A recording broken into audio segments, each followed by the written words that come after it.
UKLO 1 year masters. No IELTS required up to 5 years visa. High visa success rate. Contact Shaurya Consultancy 89851 89851.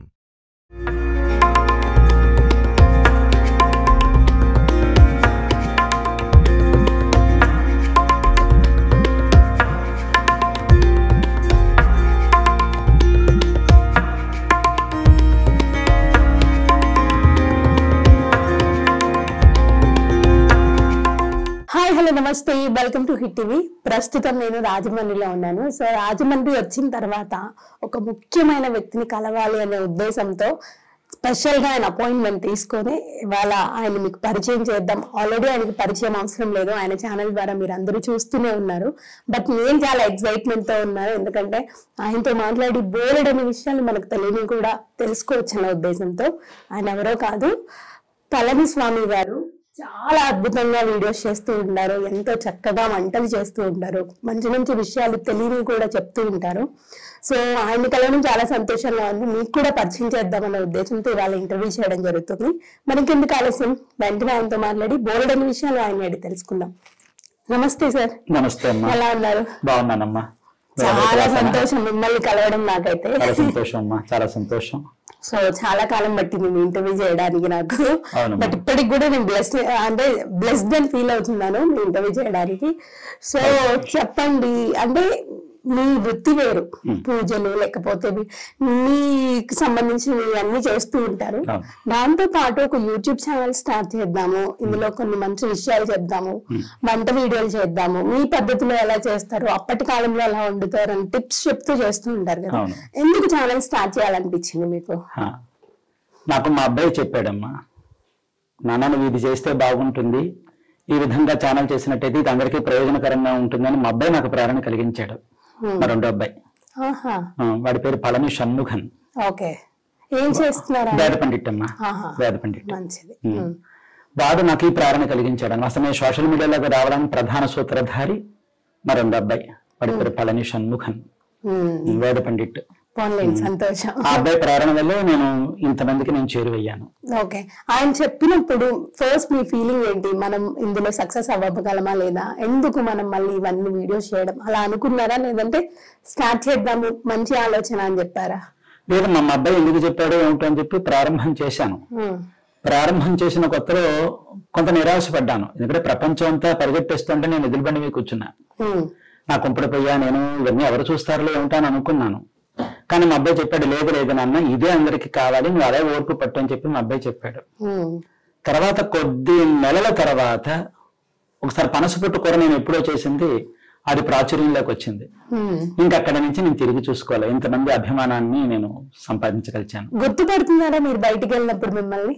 పడుతున్నారమ్మా, ఎక్కడికి వెళ్ళినా బిడ్డల దగ్గర నుంచి, చిన్న చిన్న పిల్లల దగ్గర నుంచి పెద్దవాళ్ళ వరకు కూడా వెళ్తుంది. మరి పళనిస్వామి గారు కదా, ఆ రోజు మీరు చెప్పినటువంటి వంట మేము చేసుకుంటున్నాం, నేను కడుపారా భోజనం చేస్తున్నానని చెప్పగానే నేను చాలా ఆనందిస్తున్నాను. అది నాకు గొప్ప ప్రశంస.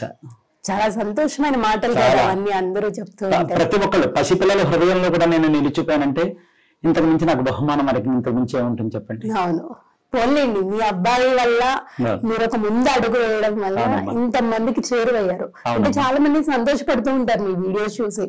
కొన్ని వీడియోస్ కూడా అంటే ఎంతైతే మీరు అన్ని విధాలుగా చెప్తుంటారో కొంత ఎంటర్టైన్మెంట్ ని కూడా అందిస్తున్నారు కొన్ని వీడియోస్ ద్వారా, అది కూడా బాగా అనిపిస్తూ ఉంటుంది. ఎంటర్టైన్మెంట్ లెవెల్లో కూడా వద్దామనే ఆలోచన మీదేనా? నాదేనమ్మా. అవును, మా అబ్బాయి నాకు ప్రేరణ కలిగించాడు. నాన్న అది కాదు, ఒక వ్యక్తిలో బహుముఖత అనేది ఉండాలి, అన్ని విధాలుగాను కళారంగం అనేది ఒకటి ఉండాలి కదా నీకు. అందుకంటే మమ్మల్ని పెంచేటప్పుడు నువ్వు మమ్మల్ని ఎలా ఆడుతూ పాడుతూ పెంచావో మాకు తెలుసు కనుక ఈ ఆటపాట ప్రతి ఒక్కరికి కావాలి, జీవితంలో సుఖంగా ఉంటుంది, ఒకసారి ఆ కోణంలో కూడా ప్రయత్నించవచ్చు కదా అన్నప్పుడు మొదటిలో నేను కొంచెం బిడియపడ్డాను. కానీ మా అబ్బాయి ఏం చెప్తాడో అది చేశా, అందువల్ల ఇంతమందికి నేను ఆ విధంగా కూడా చేరువయ్యాను. కానీ ఇక్కడ ఒక గొప్ప విషయం ఏంటంటే తండ్రి వెనుక తండ్రి బాటలో కొడుకు నడుస్తూ ఉంటారు ఎక్కడైనా. బట్ కొడుకు చెప్పింది మా మంచికే అని చెప్పేసి ఆయన బాటలో మీరు నడిచారు చూడండి, ఇది చాలా గొప్ప విషయం. అంటే అందరూ అలా చేయలేరు కదా, పిల్లలకి ఏం తెలుసు ఏమో చెప్తూ ఉంటారులే, మనం ఎందుకు చేయాలన్న ఆలోచన కొంతమందికి వస్తూ ఉంటుంది. ఎప్పుడు అనిపించలేదా ఎందుకు వీడు ఇలా చెప్తున్నారు అని మీకు ఎప్పుడు అనిపించలేదా? అంటే అనిపించలేదు, ఎందుకంటే నా గురించి అహర్నిశలు ఆలోచించే బిడ్డ నాకేం చెప్పినా మంచిగా చెప్తాడు కదా. ఎందుకంటే తండ్రి ఎప్పుడు కూడా బిడ్డల చేతిలో ఓడిపోవాలని కోరుకుంటాడు. క్యారం బోర్డు ఆడేటప్పుడు చూడండి, కావాలని తండ్రి ఓడిపోతాడు, అంటే ఆ ఓడిపోవడం తండ్రికి ఆనందం. అలాగే బిడ్డ ఏం చెప్పాడో నేను అది చేశా, ఇప్పుడు నేను గెలిచింది వాడి గెలుపు కదా, అందుకని వాడు ఏం చెప్పాడో అదే చేశా. నాకు తెలియదు నిజానికి ఈ సోషల్ మీడియాలోకి రావటం, టిక్ టాక్ ఉన్నప్పుడు నాకు అవన్నీ తెలియడం నాకు తెలియదు, వాడు చెప్పాడో నేను చేశా. ఇప్పుడు ఏమన్నా ఇన్కమ్ వస్తుందా అండి యూట్యూబ్ నుంచి? ఏమన్నా వస్తుందండి, వస్తుంది. కొన్నాళ్ళ వరకు నాకు మానిటైజేషన్ చేసుకోవాలనేటటువంటి గ్రహణ శక్తి కూడా నాకు తెలియ విషయం కూడా తెలియదు నాకు. తద్వారా మన వాళ్ళందరూ కింద సమాచారం అందిస్తారు కదా, పెడుతూ ఉంటారు కదా, కామెంట్స్ పెట్టినప్పుడు చూసి మా వాళ్ళందరూ స్పందించి, తర్వాత మా పెదనాన్నగారు మనవడు వాళ్ళు కూడా స్పందించి, నాకు ఆ విధానాలు నాకు తెలియదు, మానిటైజేషన్ చేసుకునే విధానం నాకు తెలియదు, డిఫరెంట్ కల్చర్ కదా మొత్తం తెలియదు నాకు సంబంధం లేని విషయం. వాళ్ళందరూ నన్ను చేసి నన్ను ఈ విధంగా మానిటైజేషన్ చేసి ఆ పారితోషికాన్ని అందుకునే విధంగా చేశారు. నాకు ఎంత సంతోషమో.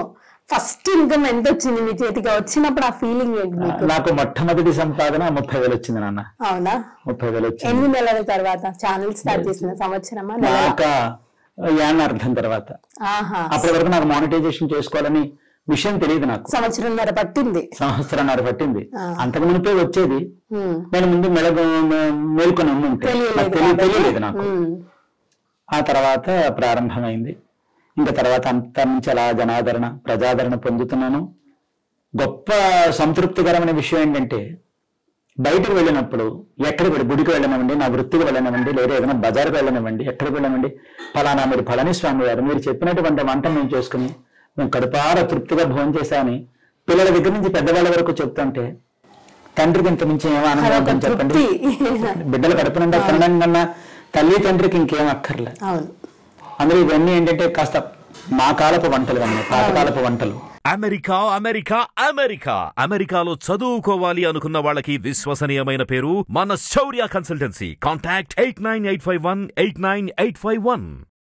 అయినా కూడా ఎంతో చక్కగా ఉంటాయి కదా, చూస్తుంటే తినాలనిపిస్తూ ఉంటుంది, అంత చక్కగా చేస్తూ ఉంటారు. మా అమ్మగారు శిక్షణ నాకు 7 ఏళ్ల ప్రాయంలో, నాకు 7 ఏళ్ల వయసు ఉన్నప్పుడు మా అమ్మగారు ఇచ్చినటువంటి తర్ఫీదు అనమాట. అప్పటికి గ్యాస్ పొయ్యిలు అన్నీ లేవు, కొంపుడు పొయ్యిలు, పొట్టు పొయ్యిలు, పొలాల పొయ్యిలే. వాటి మీద మా అమ్మగారు నాకు అభ్యాసం ఇవ్వటం, తద్వారా మా పిల్లలు నేను ఎప్పుడు వచ్చినా, మీకు ఇంకొక మాట చెప్పాలి, మా పిల్లలు ఎప్పుడు వచ్చినా వాళ్ళు వస్తుండగా గబుక్కున ఆవిడ నేను వండేసేస్తుంటే పిల్లల కోసం. అంటే ఇంకెక్కడి నుంచి మా చేతులతో మేమే పెట్టాలి. పిల్లలు సెలవులకు వచ్చినప్పుడు తమిళనాడులో వేదం చదువుకున్నారు పిల్లలు, కుంభకోణంలో పిల్లలు వేదం చదువుకున్నారు అనమాట. అవునమ్మా, నాకు 3 మగ పిల్లలు, పళని మురుగన్, పళని షణ్ముఖన్, పళని శరవణన్. వాళ్ళ మా పిల్లల పేర్లు అవే. వాళ్ళకి అక్కడే చదువు చెప్పించారు. పిల్లలు సెలవులకు వచ్చినప్పుడు ఒక కరువు అన్నమాట. పిల్లలకు మనం వండి పెట్టాలి, వాళ్ళ పిల్లలు అనుభవిస్తూ ఆనందంగా తినాలి, అది చూసి మురిసిపోవాలని. పిల్లలు ఇప్పుడు ఎవరి ఉద్యోగాలు వాళ్ళు ఆ విధంగా వెళ్ళిపోయారు. నా తృష్ణంతో ఎలా ఉండేదంటే, మా అబ్బాయి చెప్పినట్టు మా అబ్బాయి నాకు చెప్పాడు అనమాట, నాన్న నువ్వు వండేటటువంటి వంటలన్నీ ఇప్పటి కాలం వాళ్ళకి ఎవరికి తెలియదు కదా, ఇప్పుడు ఇదే వంటలు అనేక మందిగా నేర్పిస్తే ఎక్కడెక్కడలో హాస్టల్స్లో ఉంటూ ఉంటారు, వాళ్ళందరికీ కూడా సులభతరంగా ఉంటుంది.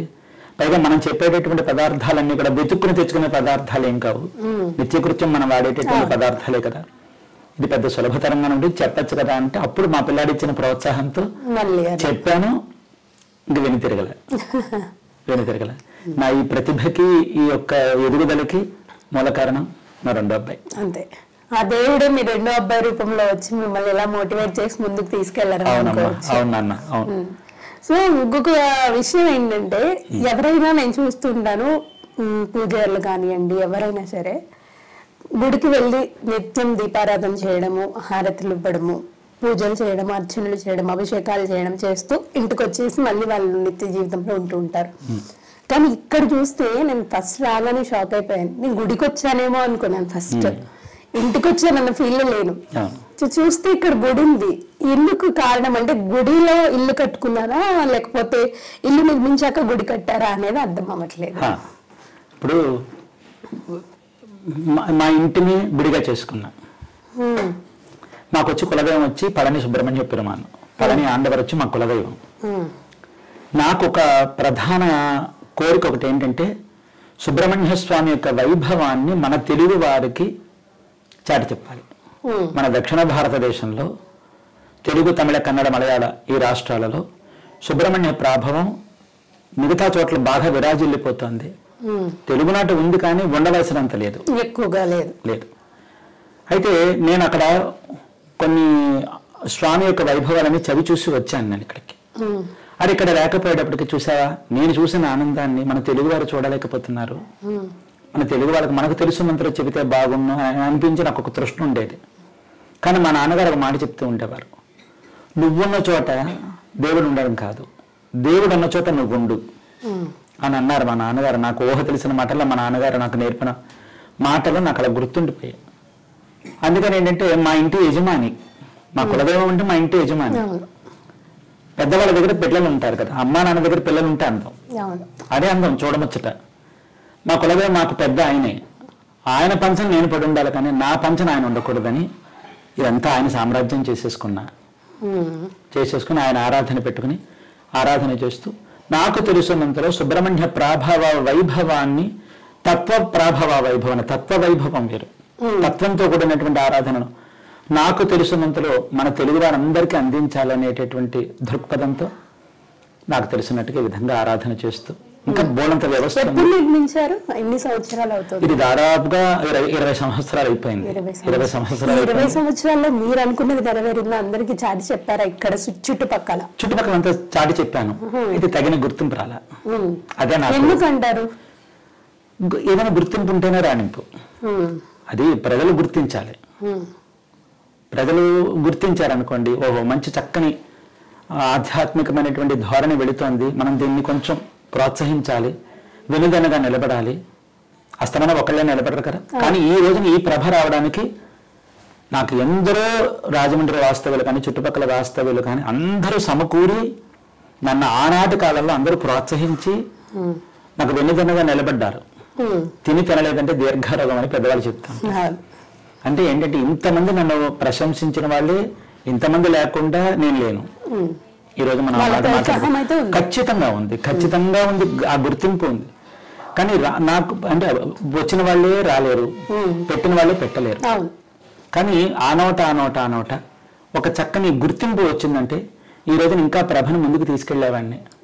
కానీ ఆ గుర్తింపు ఇంకా రాలేదు. కొంతమంది ఎద్దేవం చేశారు, ఇక్కడ ఆచారాలు కావు తమిళనాడు ఆచారాలు అని చెప్పి నన్ను కొంచెం హేళనగా మాట్లాడారు. ఒకటి చెప్పండి, అన్యదా భావించద్దు భక్తులు ఎవరును. అయ్యప్పని ఎక్కడ? కేరళ. ఆ ప్రాభవం ఇప్పుడు ఎలా ఉంది చెప్పండి? 75% మన తెలుగు వారే కదా అక్కడికి వెళ్ళేది. షిరిడనాథర్ ఎక్కడ? మహారాష్ట్ర. మనకి ఇక్కడ ఎంత ప్రభావం ఉంది చెప్పండి? అంటే ప్రజలు గుర్తించగలిగితే దేన్ని ఎక్కడికైనా తీసుకెళ్ళగలరు. నా విషయంలో ఆ రోజుల్లో నా అప్పటికి సోషల్ మీడియాలోకి రాలేదు. నాకు రావాలన్న ఆలోచన కూడా నాకు లేదు, తెలియదు. నాకు మా బాబు వల్లే. అది కూడా కరోనా ఇంకొక 6 నెలలు వస్తుందనగా వచ్చాను తప్ప అంతకుముందు నాకు తెలియదు. కానీ ఆ గుర్తింపు అనేది ఉంటే ఈ ప్రభావాన్ని ఇప్పటికే మించిపోయింది, తీసుకెళ్ళాలండి. ఎందుకంటే ఆయన వైభవాన్ని చాలా చాటి చెప్పాలి. అంటే అలా చెప్తున్నాను కదా నేను గొప్ప పండితుని అనుకుంటారేమో, కాదండి. దేవుడి గురించేగా చెప్తున్నారు, మంచి విషయమే కదా. ఇది చెప్పడానికి పాండిత్యం ఉండక్కర్లేదండి. చిన్నపాటి ఆనందం, అనుభూతి ఉంటే చాలు నలుగురు పంచడానికి. ఇప్పుడు అన్నం పెట్టడానికి మనం జమీందారులు అవ్వాలా? కాదు కదండి. అదే మనకు తెలుసున్న 4 విషయాలు చెప్పడానికి మనం పండితులమై ఉండక్కర్లా. ఏదో నలుగురికి మంచి చెప్పాలన్న ఉత్సుకత ఉంటే చాలు. అదేనమ్మా. అమెరికాలో చదువుకోవాలి అనుకున్న వాళ్ళకి విశ్వసనీయమైన పేరు మన శౌర్య కన్సల్టెన్సీ. కాంటాక్ట్ 8985189851. అందుకు మీరు ఇలా అఖండ దీపారాధన చేస్తానమ్మా. కరోనా ముందు వరకు కూడా ఏడాదికి స్వామికి 12 బ్రహ్మోత్సవాలు చేసేవాడిని, మాసానికి ఒకటి. అంటే నెలకొకటి. మాసం అంటే నెల. అలా నెలకి ఒక్కొక్క ఉత్సవం దాదాపు 6 రోజులు జరుగుతూ ఉండేది ప్రతి నెల. అలాగే వల్లి కళ్యాణాన్ని మార్చి మాసంలో చేసేవాడిని. అదంతా కూడా ఆ విధానం అంతా వేరే. దేవసేన కళ్యాణం కార్తీక మాసంలో చేసేవాడిని. వల్లి కళ్యాణంలో దేవసేన అమ్మవారి పక్కన కూర్చోదు, దేవసేన కళ్యాణంలో వల్లి అమ్మవారి పక్కన కూర్చోరు. ఇద్దరు కళ్యాణాల విధానాలు వేరు వేరు ప్రక్రియలు. కావడి ఉత్సవాలని, సుబ్రహ్మణ్య స్వామికి తిరుప్పుహళ్ళు అని చెప్పి ఒకటి ఉంటుంది. అంటే మనకు అన్నమాచార్య స్వామి ఏడుమలయప్పని మీద పాడారు, ఏడుకొండలవాడి మీద. అలాగే త్యాగరాజస్వామి వారు రాముడి మీద. ఇలా ఒక్కొక్క వాగ్గేయకారులు ఉన్నారు. సుబ్రహ్మణ్య స్వామి కూడా ఒక వాగ్గేయకారుడు ఉన్నాడు మన దక్షిణ భారతదేశంలో. తిరువన్నామలలో పుట్టారు. ఆయన పేరు అరుణగిరినాథర్ అని చెప్పి పేరు. ఆయన సుబ్రహ్మణ్య స్వామిని స్తుతించారు, తిరుప్పుహళ్ళు అని చెప్పి చెప్తారనమాట. ఆ పాటను నేను పాడేవాడిని, ఇక్కడ అందరికీ నేర్పించేవాడిని. ఒక్కసారి ప్రేక్షకులు కూడా ఒకసారి ఆ పాట వినిపిస్తే సంతోషం. మేము కూడా తప్పకుండా వినిపిస్తాను. శ్రీ సుబ్రహ్మణ్యేశ్వర స్వామి వారికి తన గానామృతంతో సేవ చేస్తూ స్వామికి పూజారాధనలో భాగంగా తిరుప్పుహళ్ళు అనేటటువంటిది కూడా ఉంది అని చాటి చెప్పినటువంటి మహానుభావుడు శ్రీ అరుణగిరినాథ స్వామి వారు. ఆయన తిరువన్నామలలో పుట్టారు. ఆయన పాడినటువంటి మొట్టమొదటి పాట, ఆయనకు అసలు భాషే చేత కాదు, అంటే పాడడమే చేత కాదు, భక్తిపరమైన జీవితం కాదు, విలాసవంతమైన జీవితాన్ని అనుభవించారు.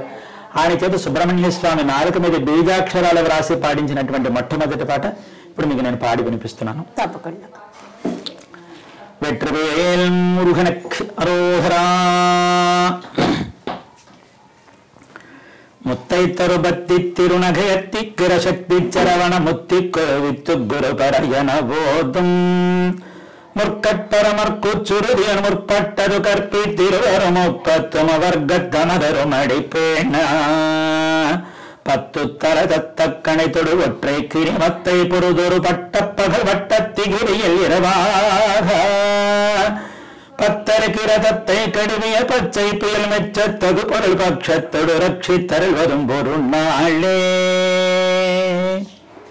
தித்தித்தையவொத்த பரிபுற நிறுத்த பதம் வைத்து பைரவி திக்கொட்கனடிக்க கடு கடு கடுதாட திக்கு பரிரட்ட பைரவ தொக்கு தொகு தொக்கு தொகு தொகு சித்திரப்பகுடி கத்திரிகடக எனபோத கொத்து பரகொட்ட கலமிஷு குக்கு குகு குக்கு குகு குகு குத்து புது புக்கு பிடிய நம்முதுக்கூகை கொட்புற்றணப்பற்ற உணரி வெட்டி புலியிட்டு குலகிரி குத்து படவத்து பரவல பெருமாளே பெருமாளே பெருமாளே.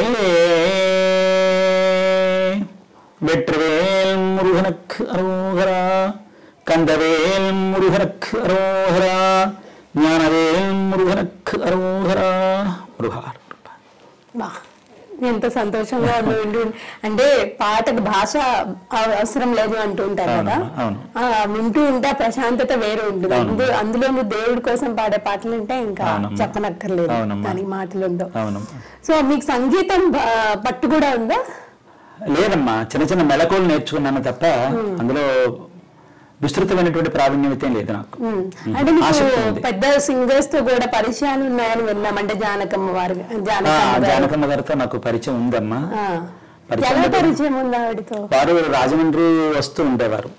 రాజమండ్రి వచ్చినప్పుడు మా వాళ్ళు చెప్పేవారు, నీకు ఎంతో ఇష్టమైనటువంటి జానకమ్మ గారు వచ్చారు అని చెప్పగానే అమ్మగారిని కలిశాను. కలిసినప్పుడు అమ్మగారు మాట్లాడేవారు. వారి అక్కగారు వాళ్ళు వైజాగ్లో ఉండేవారు. రాధగారు అని చెప్పి వాళ్ళ అక్కగారి పేరు అనమాట. వాళ్ళ అక్కగారి దగ్గరికి వచ్చినప్పుడు నాకు మా వాళ్ళు చెప్తూ ఉండేవారు. అక్కడికి వెళ్ళేవాడిని, అమ్మగారితో మాట్లాడుతూ ఉండేవాడిని. అమ్మగారు చాలా ప్రేమగా మాట్లాడతారు, చాలా చక్కని ఆప్యాయత కలిగినటువంటి తల్లిగారు. అది దగ్గర అది అలా పాడాలి, ఇది ఎలా పాడాలి అలా అని చెప్పి చిన్న చిన్న మెళకువలు చెప్తూ ఉంటారు.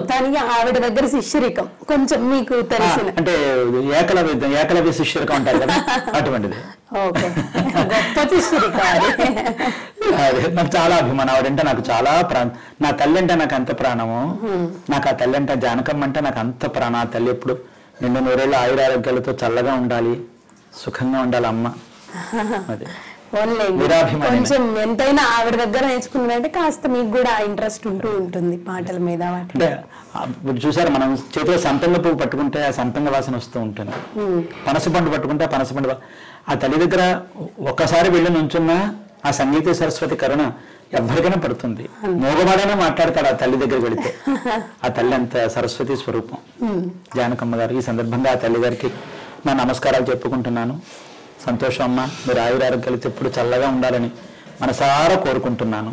సో అంటే గురుగారు, నేను ఇంకొక క్వశ్చన్ అడగాలనుకుంటున్నాను మళ్ళీ. ప్రతి మనిషికి సంతోషాలే ఉండాలి, జీవితాంతం అనేది లేదు. అవునండి. కొంతమందిలో మనం చూస్తుంటాం, కొంతమందినే కాదు అంటూ ఉంటారు పెద్దవాళ్ళు. అవునమ్మా. ఎవరి జీవితంలోనైనా కష్ట సుఖాలు అనేవి సహజం, అది. సో దాన్ని పట్టుకొని ఉండకూడదు, మూవ్ ఆన్ అయిపోవాలని పెద్దవాళ్ళు చెప్తూ ఉంటారు. సో మీ లైఫ్ లో, మీ జీవితంలో అలాంటి ఏదైనా బాధాకరమైన విషయం, చేదు సంఘటన ఏదైనా జరిగి ఇప్పటికీ అది గుర్తు చేసుకుంటే మీకు బాధ కలిగించే ఏదైనా సంఘటన ఉందా? ఉందమ్మా. ఎటువంటి సంఘటన అది తెలుసుకోవచ్చా? తెలుసుకోవచ్చు. అంటే కొంచెం మిమ్మల్ని అభిమానించే అభిమానులకు కూడా తెలుస్తుంది కదా. అంటే పళనిస్వామి గారు ఎప్పుడు నవ్వుతూ నవ్విస్తూ ఎంతో సంతోషంగా వీడియోస్ చేస్తూ అన్ని చెప్తూ ఉంటారు. ఆయన లైఫ్ లో కూడా ఇలాంటిది ఒకటి ఉంది అని వాళ్ళకి తెలియాలన్న ఉద్దేశంతో అడుగుతున్నాను. ఉందమ్మా. తీవ్రమైన వేదన అయితే ఉంది. ఇప్పుడు ప్రపంచం భూమిని చూస్తే 3 వంతుల నీళ్లు, 1 వంతే భూమి కదా. నా జీవితంలో కూడా 3 వంతులు దుఃఖమే, 1 వంతే సంతోషం. ఆ సంతోషం కూడా దేనికంటే బ్రతకడం కోసం. ఈ రోజు నేను ఇంతమందికి మీ దగ్గరకు ఇంకో విషయం చెప్తాను, మాట మర్చిపోతాను. నన్ను మొట్టమొదటిసారి ఛానల్కి వచ్చి ఇంటర్వ్యూ చేసింది మీరే. థ్యాంక్ యూ సో మచ్ అండి. అవునండి. చాలా మంది నన్ను అడుగుతూ ఉంటారు, మిమ్మల్ని ఎవరిని పిలవలేదా, మిమ్మల్ని ఎవరో చేయలేదా అని. ఎవరూ రాలేదండి అని. కానీ నాకు ఒక 20 సార్లైనా వారు నాకు ఫోన్ చేశారు, మీరు నాకు ఫోన్ చేశారు. ఆ టైంకి నాకు అనుసంధానం కాలేకపోయాను. నన్ను మొట్టమొదటిసారి నాతో ఎలాగైనా సరే ఇంటర్వ్యూ చేసి తీరాలని పట్టుదల పట్టి వచ్చిన వాళ్ళు మీరే. చాలా కృతజ్ఞతలు అనమాట. ఉందమ్మా. అలాగే ఏంటంటే నేను ఇందులోకి రావడానికి కారణమైనటువంటి మా అబ్బాయే నాకు లేకుండా పోయాడు. ఇది నేను ఏం జరిగిందండి? లుకేమియా వచ్చిందమ్మా. 20 రోజుల్లో మొత్తం అంతా అయిపోయిందనమాట. మా అబ్బాయే నాకు చెప్పాడు అనమాట, నువ్వు సోషల్ మీడియాలోకి రానన్న, నువ్వు ఎక్కడో ఉంటావని అడిగాడు నన్ను మా అబ్బాయి. వాడి కోసం నేను ఇందులోకి వచ్చానమాట.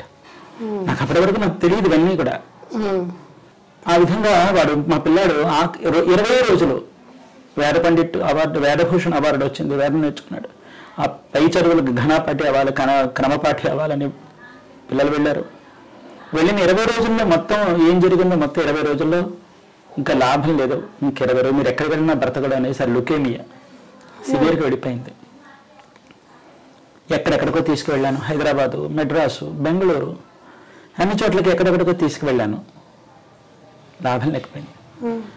ఆఖరిలో మా అబ్బాయి ఇంకా కొద్ది రోజులు తెలియపడతాను.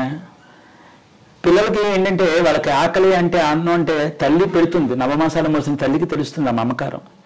కానీ నేను కూడా వాడికి తల్లిని తండ్రిని పిల్లల్ని అలాగే పెంచాను అపురూపంగా. అయితే ఈ పిల్లవాడు ఆ విధంగా నాన్న ఆకలి, నాన్న ఆకలి, నాన్న దాహం అంటూ ఏడ్చేవాడు. డాక్టర్లు అనేవారు పెట్టకూడదు, మంచినీళ్ళు చుక్క కూడా పోయకూడదు అనేవారు.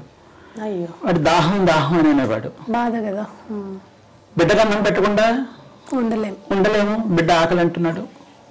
ఉండడం తెలుసు, పట్టడాన్ని కూడా పెట్టలేకపోయిన పరిస్థితి అయిపోయింది. ఆ సమయంలో దేవుడు నా నుంచి తీసుకెళ్ళిపోయాడు నా బిడ్డని. ఆ క్షోభ చిత్రవద అనుభవిస్తూ కొన్నాళ్ళు నేను మానసికంగా మర్చిపోయాను అనమాట. తప్పిపోయాను, ఎక్కడికో తప్పిపోతే పట్టుకొచ్చారు వీళ్ళు. పట్టుకొచ్చిన తర్వాత మా అబ్బాయి నాకు చెప్పినటువంటి ఈ సోషల్ మీడియాలోకి ప్రవేశించేలా వీళ్ళే నన్ను అందులో పెట్టి నన్ను తిరిగి మళ్ళీ మామూలు మనిషిని చేశారు. మా అబ్బాయి కోరిక ఏంటంటే, వాడు నేను కలిసి ఒక డాన్స్ వేయాలని వాడి కోరిక, వాడు నేను కలిసి ఒక చక్కని వంట చేయాలని వాడి కోరిక, వాడు నేను కలిసి ఆడుతూ పాడుతూ ఉంటే ఆ తండ్రితో కలిసి ఆనందంగా అనుభవిస్తున్నానని వాడి కోరిక. వాడు లేడు. ఆ తర్వాత వాడు ఉన్నాడనే ఊహించుకుంటూ వాడి కోరిక అక్కడ తీర్చాలని ఎగిరి గంతు వేసి డాన్సులు వేసి సంతోషంగా వాడు నా పక్కనే ఉన్నట్టుగా నన్ను నేను ఊహించుకుంటూ బ్రతుకుతూ, తర్వాత ఒక ఆలోచన వచ్చిందనమాట. నా కొడుకు చివరిలో ఆకలి అని వెళ్ళిపోయాడు, దాహం తీరక వెళ్ళిపోయాడు. ఈరోజు నేను నా వంటలు నేర్పించి చేపిస్తే ఇంతమంది పిల్లలు తింటారు కదా, అది నా కొడుకు ముడుతుంది కదా. ఇంతమంది పిల్లలు తింటారు కదా, అందుకని నా పిల్లలతో మాట్లాడుతున్నట్టుగానే ఏరా రారా పోరా అంటూ పిల్లలతో మాట్లాడిస్తున్నట్టుగా మాట్లాడేస్తా. తినందరూ అలా చూస్తారేమిటారా, తినంటారా, ఇప్పుడు తినకపోతే ఇంకెప్పుడు తింటారా పిల్లలు అని చెప్పి చెప్తూ ఉంటా. అందుకే ఇంతమంది పిల్లల్లో నా పిల్లాన్ని చూసుకుంటున్నాను. నా పిల్లాన్ని చూసుకుంటూ ఈ ఛానల్లో నోటితో చెప్పేసేటట్టుగా ఒకటి, కొన్ని చేసేటట్టుగా చేసేటట్టుగా ఒకటి చేస్తూ ఉంటాను. ఒక్కొక్కసారి బుర్ర పని చేయని పరిస్థితుల్లో గబుక్కున ఏ వంటలు చేయలేని, పండుగలు వచ్చిన పబ్బాలు వచ్చిన పిల్లలే గుర్తుకొస్తారు కదా. అందుకని నాకు ఆయువు పట్టు తీసుకుపోయాడు దేవుడు. అందుకని ఈ పూట గడిస్తే చాలు నాకు, అంటే ఆర్థికంగా కాదు, మానసికంగా నాకు ఈ పూట గడిస్తే చాలని ఈ విధంగా వీడియోలు చేసి ఆ పెట్టేటటువంటి కామెంట్స్లో వీళ్ళందరూ నా మీద వాళ్ళ ప్రేమను చూపిస్తూ మాట్లాడుతున్నప్పుడు ఆ మాటలు వాళ్ళు పెట్టే కామెంట్సే ఈరోజు నన్ను తిరిగి లేపి నన్ను మామూలు మనిషిగా కూర్చోపెట్టే. ఈరోజు మీ అందరికీ నేను రుణం తీర్చుకోలేనండి. చాలా చాలా కృతజ్ఞతలు. ఎందుకంటే ఇంత మానసిక క్షోభను అనుభవిస్తూ నవ్వుతూ మీ ముందుకు వస్తున్న కారణం ఏంటంటే ఏదో ప్రశాంతంగా నాకు ఈ పూట గడిచిపోతే చాలు. చెట్టంత కొడుకు మర్చిపోయేదేం కాదు కదమ్మా, కాదు. కానీ ఆ పూట ఏదో మరుపులో పడి ఆ పూట కాలక్షేపం జరగాలి. ఇంతమంది అభిమానుల యొక్క ప్రేమ అభిమానాలు, వాళ్ళు పెట్టేటటువంటి యొక్క సమాచారం కామెంట్స్తో నాకు ఆ పూట ప్రశాంతంగా గడిచిపోతుంది. బట్ సీరియస్లీ UKలో 1 year masters. No IELTS required up to 5 years visa. High visa success rate. Contact Shaurya Consultancy 89851 I'm sorry అంటే తిరిగి తెచ్చివ్వలేము కానీ ధైర్యం మాత్రమే చెప్పగలం. అందులో చిన్నదాన్ని, నేను మీకు ధైర్యం చెప్పే అంత పెద్దదాన్ని కాదు. కానీ వినగానే నేను షాక్ అయిపోయాను. అంటే ఇప్పటి వరకు నాకు 3 కొడుకులు, ఒక కొడుకు ప్రోత్సాహం వల్ల నేను ఇంత చేశాను అని అంటే ఉన్నారేమో అన్న ఉద్దేశంలోనే ఉన్నాను. కానీ సడన్ గా మీరు చెప్పగానే నేను బ్లాంక్ అయిపోయాను. అలాంటిది తండ్రిగా మీకు ఎంత బాధ ఉంటుందో అర్థం చేసుకోవాలి. చిత్రవధ అనుభవిస్తున్నాను, ప్రతి క్షణం చిత్రవధే. పైగా వీడియోలో నవ్వుతూ కనిపిస్తా. ఒక్కసారి నన్ను అడుగుతూ ఉంటారు, ఎందుకంటే మీరు ఏడుస్తున్నారు, ఎందుకు వీడియోలు పెడతారంటారు. ఎవరితో చెప్పుకోవాలి, చెప్పలేరు కదా బాధ. కడుపు కదిలిపోతుంది. పుత్రశోకాన్ని అనుభవిస్తూ, చిత్రవధాన్ని అనుభవిస్తూ ఏం చేయాలి నాకు అర్థం కావట్లా. మా పిల్లాడు ఇదైపోయిన టైంలో ఇంకా కరోనా వచ్చేసింది. అబ్బాయి సెప్టెంబర్లో ఇదైపోయాడు. 2020 మార్చిలోనో ఫిబ్రవరిలోనో కరోనా ఎంటర్ అయిపోయింది. తర్వాత ఇంకా ఆ విధంగా మా అబ్బాయి చెప్పిన విధంగా సోషల్ మీడియాలోకి చెప్పాడు నాకు. నేను ఎక్కడో ఉంటాను, ఎక్కడో ఉంటా ఉన్నాడు వాడు. నిజంగా వాడు ఎక్కడో ఉన్నాడు, నేను ఎక్కడో ఉన్నా. బట్ మీరన్నట్టు పైన నుంచి ఎప్పుడు చూస్తూ సంతోషంగానే ఉండరు. అదమ్మా, ఇంతమంది బిడ్డలకి ఆహారం అందాలి, ఎవ్వరు ఆకలితో ఉండకూడదు. ఇప్పుడు అన్నం తినడానికి ఎవ్వరు కష్టపడకూడదు. ఎంతమంది పిల్లలు హాస్టల్స్ లో ఉంటున్నారు చెప్పండి.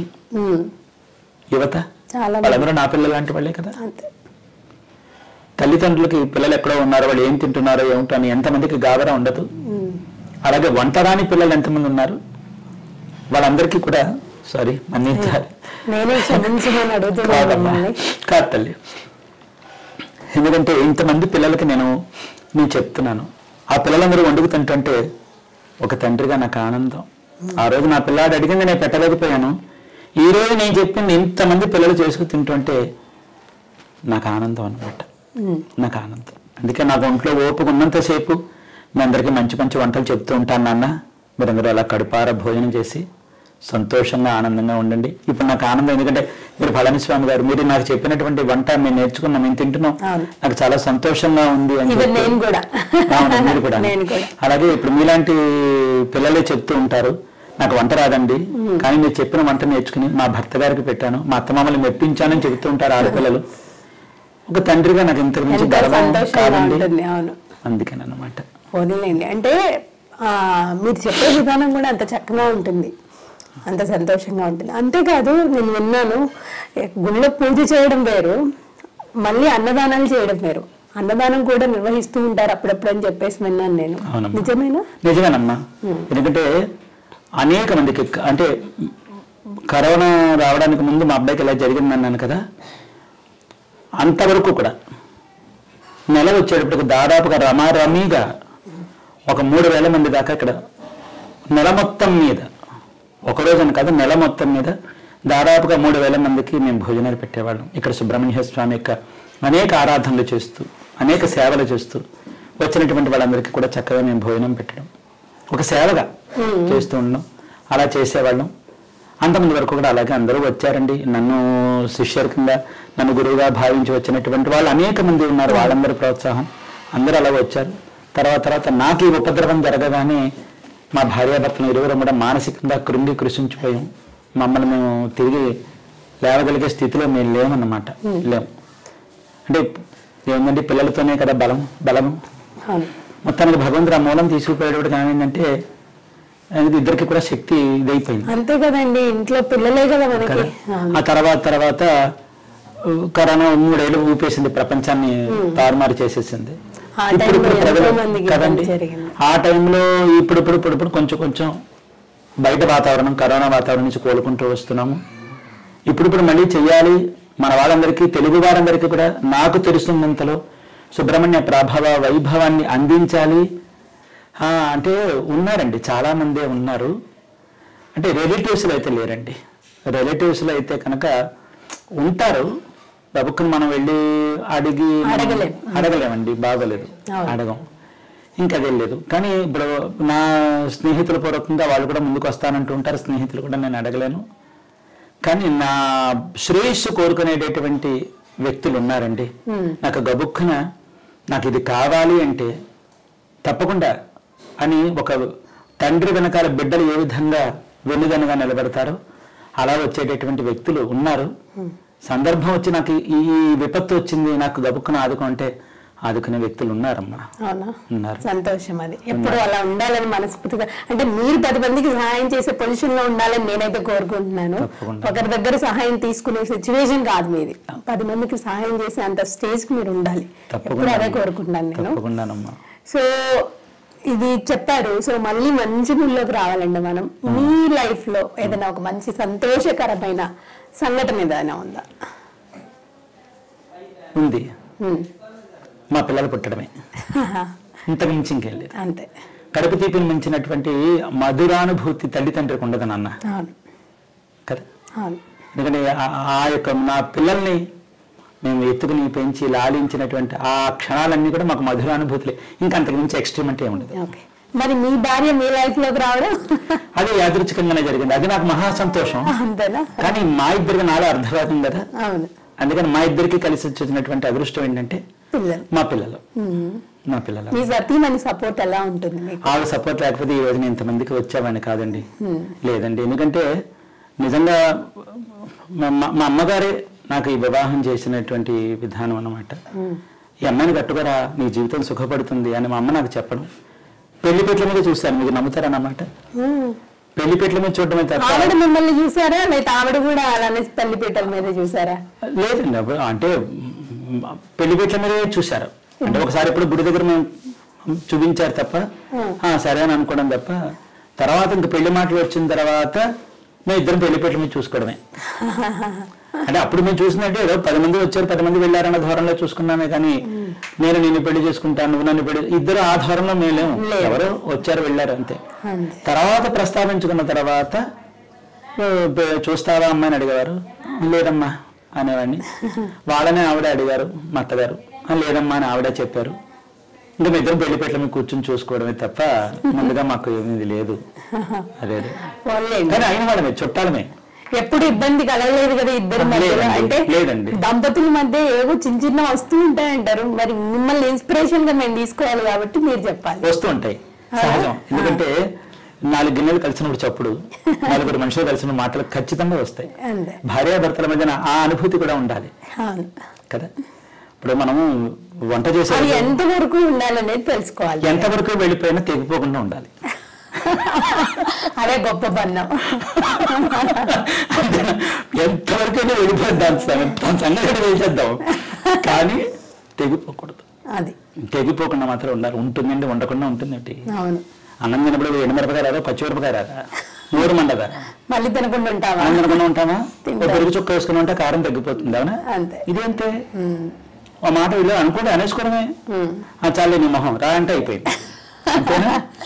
ఇంతే తప్ప అంతకుమించి వెళ్ళలేదమ్మా. కానీ వారి యొక్క ప్రోత్సాహం నాకు, నేను స్వామి సేవా విధానంలో కానీ నా వృత్తిపరంగా నేను ఎదుర్కొనేటటువంటి సమస్యలు వచ్చినప్పుడు కూడా ఆవిడే చెప్పారు, డబ్బు లేకపోతే ఎలాగైనా బ్రతుకుతాం, మీరు మాత్రం మానసిక క్షోభ అనుభవిస్తూ మాత్రం బతకద్దు. మీ మనసుకు ఎలా నడిస్తే మీకు తృప్తిగా ఉంటుందో మీరు అలా నడవండి అంతే. మానసిక వేదన అనుభవిస్తూ మాత్రం మీరు ఏ రూపాయి తెచ్చుకురావక్కర్ల, ఉన్న దాంట్లో బతుకుదామని చెప్పి నాకు దన్నుగా నిలబడినటువంటి ఉత్తమ ధర్మపత్ని అది. అది మాత్రం వాస్తవం అండి. ఇప్పటికీ ఆవిడ నా మాటకు ఎప్పుడు ఆవిడ ఎదురేం చెప్పలేదు. ఆవిడ మాట అలానే నేను ఆవిడకి చెప్పకుండా నేనేం చేయను. సరే ఆవిడ నా మాట కాదంటారు కదా అని నేనేమి అడగకుండా ఉండను, నన్ను అడగకుండా చేయరు కదా అని ఆవిడ ఎప్పుడు పెట్టి చేసుకోలేదు. ఇద్దరు కలిసి ఆ విధంగానే జీవితం కొనసాగిస్తారు. అండర్స్టాండింగ్ తో అంతే ఉండాలమ్మా. అర్థం చేసుకునే తత్వం ఉంటే అంతే ఉండాలి. ఉంటేనే జీవితాలు సుఖమయంగా ఉంటాయి. ఈ రోజు రేపు వివాహ వ్యవస్థ ప్రధానంగా కొంచెం దెబ్బతినడం గల కారణం ఏంటంటే నేను అని అనుకోకుండా ఉంటే చాలు, మన అనుకుంటే చాలు, ఉంటే చాలు అంతే. వాళ్ళు వీళ్ళని మర్యాద, వీళ్ళని వాళ్ళ మర్యాద అంటే మనసులో ఒక అంకిత భావం ఉండాలి.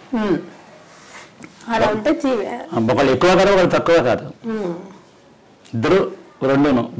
ఇంటికి వీధి గుమ్మం ఎంత గొప్పదో పెరటి గుమ్మం కూడా అంతే. మంటే ఈ గుమ్మం అమ్మ అంటూ ఉండేది, పెరటి గుమ్మం పేదరాలు, వీధి గుమ్మం మహారాణి అని అమ్మ అంటూ ఉండేవారు. ఇప్పుడు ఇందులో వీధి గుమ్మం ఎవరు, పెరటి గుమ్మం ఎవరు? వీధి గుమ్మం ఆవిడే, పెరటి గుమ్మమే నేను అంతే. ఎందుకంటే వీధి గుమ్మం, ఎందుకంటే ఇంటికి ఎప్పుడైనా గృహస్థికి ఇంటికి ఎవరైనా ఎప్పుడు వస్తారో తెలుసా నాన్న? ఆడదాని మొహం చూసే వస్తారు. ఎందుకంటే ఆడవారు కనుక ఇంటికి ఉన్నట్టయితే ఆదరించే వాళ్ళే. ఈ ఒక సామెత ఉంది కదా, ఇల్లు చూసి ఇల్లాలని చూడాలి. అవునవును, అది ఎందుకు వచ్చిందంటారా సామెత? ఇల్లు చూసి ఇల్లాలని చూడాలనేటటువంటి విషయం ఏంటంటే ఇల్లు యొక్క చక్కదిద్దడం విధానం చూసి, ఇంటిలో ఉండేటటువంటి ప్రశాంత వాతావరణాన్ని చూసి, ఇంట్లో ఇల్లు ఎంత చక్కగా తీరుగా పెట్టుకున్నది కనుక, ఒబ్బిడైన మనిషి కనుక, తీరుగలిగిన మనిషి కనుక, తీరుగలిగిన మనిషి ఇంట్లో ఉన్నట్టయితే ఏ సంసారమైన తీరుగా ఉంటుంది అనే భావనతో ఇల్లు చూసి ఇల్లాలని చూడండి అని చెప్పేవారు అనమాట. అది ఇంట కలిసి రచ్చగలవండి అన్నట్టుగా. చాలా సామెతలు, వాటిల్లో చాలా గూఢార్థం ఉంటుంది. కానీ మనకెవరికి ఈ జనరేషన్ లో వాళ్ళకి, మా లాంటి వాళ్ళకి కొంతమందికి తెలుసు, కొంతమందికి తెలియదు. వాళ్ళ కోసం బట్ నిజంగా చాలా సంతోషం మీతో ఇలా మాట్లాడడం, మీ గురించి బోలెడన్ని విషయాలు నేను తెలుసుకోవడం అనేది. బట్ ఎప్పుడు మీరు సంతోషంగా ఉండాలి. ఎవరైతే మీ బాబు మీరు లేరు అనుకుంటున్నారో 10 మందిలో చూసుకుంటున్నారు ఇప్పుడు చూసే వాళ్ళందరిలో, అలానే ఉండండి. త్వరలోనే మీ ఇంట్లో కూడా ఒక చిన్న బాబు ఎవరికొల్లో మీ కొడుకు రూపంలో రావాలని నేను మనస్ఫూర్తిగా కోరుకుంటున్నాను. ఎప్పుడు మీరు సంతోషంగా ఉండాలి, వీడియోస్ చేస్తూ ఎంటర్టైన్మెంట్ ఇస్తూ ఇలా వంటలు చేస్తూ ఉండాలని మనస్ఫూర్తిగా కోరుకుంటూ thank you so much. All the best. చాలా సంతోషం అమ్మా, చాలా సంతోషం. ఎందుకంటే చాలా సంస్కారవంతంగా నా పిల్లలతో నేను మాట్లాడుతున్నట్టుగానే అనుభూతి కలిగింది తప్ప మీతో నాకు ఇంటర్వ్యూ అనగానే ఏం మాట్లాడతారు ఏమిటో నాకు చెప్పాను కదా. నాకు మొట్టమొదటిసారి నన్ను వెతుక్కుంటూ, పట్టుదల మీద వెతుక్కుంటూ వచ్చినటువంటి మొట్టమొదటి వ్యక్తులు మీరు. నేను మిమ్మల్ని ఎప్పుడు మర్చిపోను. నేల విడిచి సాము చేయలేము. నన్ను వెతుక్కుంటూ వచ్చిన మిమ్మల్ని, మీ ఛానల్ని నేను ఎప్పుడు మర్చిపోలేను. మొత్తం మీ యొక్క ఈ టీం అందరికీ కూడా నా యొక్క కృతజ్ఞతలు చెప్పుకుంటున్నాను. చాలా సంతోషం. బట్ నేను ఎప్పుడు మిమ్మల్ని మర్చిపోలేను కూడా. అంటే అంత బాగుంది ఇక్కడ రాగానే, అంత వాతావరణం కూడా ఎంతో ప్రశాంతంగా ఉంది. గుడికి వెళ్తే ఉంటాం కదా, అలా ఉండిపోవాలనిపిస్తూ ఉంటుంది మనస్ఫూర్తిగా. అంత చక్కగా ఉంది నాకు. సో మళ్ళీ వస్తూనే ఉంటాను, మిమ్మల్ని కలుస్తూనే ఉంటాను తప్పకుండా. అంటే ఒక తండ్రి దగ్గరికి కూతురు వస్తే ఎలా ఉంటుంది అనేది నాకు ఇప్పుడు అంతా సంతోషంగా ఉంది. మీ దగ్గరకు నేను ఎప్పుడు వస్తున్నాను. చాలా సంతోషం. అందరికీ కూడా కృతజ్ఞతలు. ఎందుకంటే నేను సోషల్ మీడియాలోకి రావడానికి ముందు ఈ రాజమండ్రి ప్రజలు కానీ, చుట్టుపక్కల ప్రజలు కానీ నన్ను ఏ విధంగా అంటిపెట్టుకుని కనిపెట్టుకుని నా బాగోగులు చూస్తూ ఈ అభివృద్ధి కోసం ఎంతమంది అయితే తోడ్పడి ఉన్నారో వాళ్ళందరికీ కూడా నా యొక్క కృతజ్ఞతలు. వాళ్ళెవరినీ మర్చిపోలేదు. సోషల్ మీడియాలోకి వచ్చిన తర్వాత అనేక మంది జనాభా, అనేక మంది, ఇంకా చెప్పక్కల లక్షల్లో ఉన్నారు, పిల్లల దగ్గర నుంచి పెద్దవాళ్ళ వరకు కూడా. వాళ్ళందరి యొక్క ప్రోత్సాహం, వాళ్ళందరి యొక్క ప్రేమాభిమానం, వాళ్ళందరూ ఈరోజు నాకు ఒక పిల్లల్లాగా, ఒక అన్నదమ్ములలాగా, లేకపోతే ఒక అక్క చెల్లెళ్ళలాగా, పెద్దమ్మ గారు అంటారు, ప్రధాన గారు అంటారు, ఆవిడ పెద్దమ్మ గారు అంటారు, అలాగా ఎవరు అన్నయ్య గారు అంటారు, తాతగారు అంటారు, ఎవరు ఇష్టం వచ్చినట్టు వాళ్ళు పిలిచి నాన్నగారు అంటూ ఉంటారు. ఇలా పిలుస్తూ ఈ బాంధవ్యం ఒకటి ఏర్పడిపోయింది. దాంతో నాకు ఒక ఒంటరితనం అనేది పోయిందనమాట. ఈరోజు వాళ్ళందరూ నాకు కుటుంబీకులు అయిపోయారు, స్నేహితులు అయిపోయారు, పలు స్నేహితులు అయిపోయారు అనమాట. ఇంతమందికి కూడా నన్ను గుండెల్లో పెట్టుకు చూసుకుంటున్న నా ఆత్మీయ అభిమాన కుటుంబ సభ్యులందరికీ కూడా ఎప్పుడు నేను కృతజ్ఞతలు చెప్పుకుంటూనే ఉంటాను. మీ అందరితో కలిసి ఉంటాను. మీరు లేనిదే నేను ఈరోజు లేను. ఈరోజు పళనిస్వామి అనేవాడు ఎవడో మీరందరూ గుర్తించడం వల్ల ఈరోజు నేను. కాబట్టి మీ అందరికీ ఎప్పుడు కూడా ఈ విధంగానే ఎప్పుడు కూడా నమ్రతతో, వినయంతో ఎప్పుడు మీ ముందు ఉంటాను. నేను మీ అందరి మనిషిని. మీ అందరి అభిమానాలు, ఆదరాభిమానాలు నేను బ్రతుకున్నంతసేపు నాకు ఇలా ఉంటాయని చెప్పి కోరుకుంటున్నాను. చాలా సంతోషం. మీకు నా కృతజ్ఞతలు, ధన్యవాదాలు. So thank you so much అండి. సర్వేజన సుఖినో భవంతని మీరు చెప్తూ ఉంటారు కదా, సో అది మళ్ళీ మీ నోటితో వినాలి. తప్పకుండా. వెట్రివేలు మురుగనక్ రోగర. అందరూ ఎలా ఉన్నారు? కులాసా ఉన్నారా? చాలా చాలా సంతోషం అండి. అలాగే మీ అందరి ఆదరాభిమానాల వల్ల తిరుమురుగ పెరుమనే అనుగ్రహం చేతి నేను కూడా కులాసాగా ఉన్నానండి. ఇవాళ చక్కని ఇంటర్వ్యూ చేశారు, చాలా సంతోషంగా ఉంది. మీ అందరితో నేను మనసారా మాట్లాడుకున్నందుకు నాకు కూడా చాలా సంతోషంగా ఉంది. ఇదే సంతోషం ఎప్పుడు అందరికీ ఉండాలని చెప్పి కోరుకుంటున్నాను. అంతవరకు సెలవు. మళ్ళీ ఒక చక్కని అంశంతో మేము ముందుకు వచ్చి కలుస్తాను. అంతవరకు సెలవు మరండి. సర్వే జనా సుఖినో భవంతు, సమస్త సన్మంగళాని భవంతు, సర్వం శ్రీ సుబ్రహ్మణ్యేశ్వరార్పణమస్తు. శుభం భూయాత్. ఉంటానండి మరి. ఎంతో సంతోషం కదా. సో మాట్లాడుతూ ఉంటే మాటలు సరిపోవు, ఇంకా గంటలైనా సరే చర్చించాలి అన్న ఇదే ఉంది తప్పితే ఆపేద్దామన్న ఉద్దేశం అస్సలే లేదు. కానీ ఖచ్చితంగా ఎవరి పనులు వాళ్ళు చేసుకోవాలి కాబట్టి ఇది అయిపోయిన తర్వాత మళ్ళీ వచ్చినప్పుడు మళ్ళీ కలిసి తప్పకుండా మీకున్న డౌట్స్ అన్నీ నేను పళనిస్వామి గారిని అడిగి తెలుసుకొని మీకు క్లియర్ చేస్తాను. సో ఇది వాళ్ళ ఇంటర్వ్యూ. మరిన్ని ఇంటర్వ్యూస్తో మళ్ళీ మీ ముందుకు వస్తాను. Until then keep watching. This is Anusha signing up. Bye by.